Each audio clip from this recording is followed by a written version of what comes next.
tips and tricks with the mechanic if you happen to be a Cannondale 440 owner?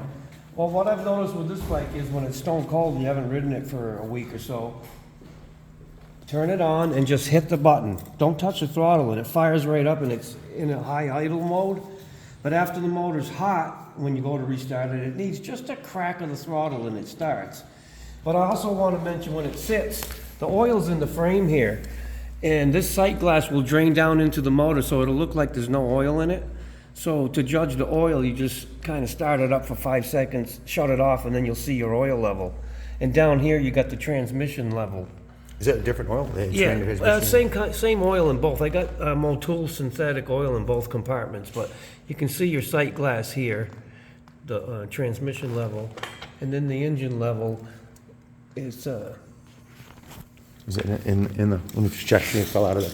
No, you're good, you know, Yeah, I go. was just gonna say, well, the engine oil level, the sight glass is full. It might be a tad high, but... Hold on a second.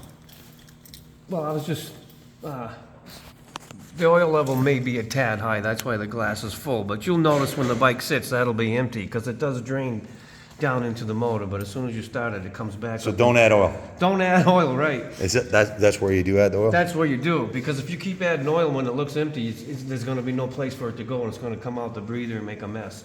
Gotcha. Thanks, Jeff.